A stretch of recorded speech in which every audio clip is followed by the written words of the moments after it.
Share tweet Google What's up Ding Reddit stumble upon Mel bounding along some 5 months after the release of The Last Jedi. Say, A Star Wars Story is a film that appears to have been designed exclusively to quell the anger of those few asinine fanboys who are still reeling from Rian Johnson's forceful attempt to do more than simply pay homage to their beloved saga.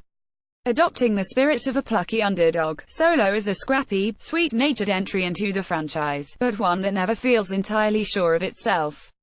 Relying on a number of expositional title cards to set the scene, we're transported back to the heady days before the Galactic Empire had control of the. On the planet of Corellia, Han Alden Ehrenreich and his partner Kira Emilia Clarke spend their lives running from the authorities as smugglers for a local crime syndicate, waiting for the day they have enough money to escape their home and explore far-off worlds. Han's plan is to one day be the best pilot a dream he sets out to pursue, having become separated from Kira indefinitely, first as a galactic soldier, and then later as part of a crew led by Woody Harrelson's grizzled career criminal, Beckett, who has just been hired by a local kingpin, Paul Bettany, staking his claim as one of the saga's strongest villains to date to retrieve a particularly precious chemical weapon. It was, perhaps, inevitable that this would be the first installment since the series relaunched to choke under the pressure of expectation. Back in June 2017, original directors Phil Lord and Chris Miller, the minds behind the Lego Movie, and the revamped Jump Street franchise, were dismissed unceremoniously by Disney, citing creative differences, and Ron Howard was brought on board, a capable director, although hardly a creative with distinctive vision. Tellingly, the film feels very much of a piece with Lucas' 1977 original.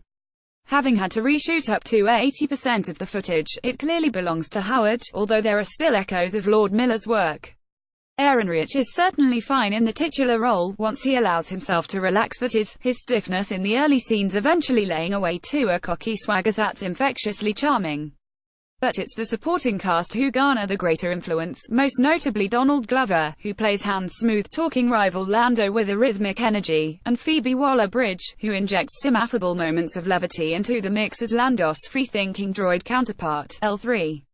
Curiously, it's Howard who looks to be most out of his depth. While those gloriously retro promo posters channeled its Heros roguish charisma, the direction is rigid and unsure. The colors rarely pop, the aesthetic murkier, drearier than expected. And narratively speaking, there's a tonal sense of apprehension and unwavering need to simply pay service to the fans by following a checklist of sequences, events, including first meetings with Chewie Junior's Suo Tamo Lando, and inevitably the discovery of the Millennium Falcon. Howard rushes through these scenes at light speed, always keen to refocus our attentions back onto the busy plot, or get to the next set piece, the highlight of those being a riotously entertaining heist scene set within the tunnel's control area of a mining colony. The end game, it would appear, isn't to offer a discursive bit of background on our favorite flyboy, but to instead tee up another series. Now that's something I really do have a bad feeling about. Share tweet Google What's up Ding Reddit stumble upon Mail.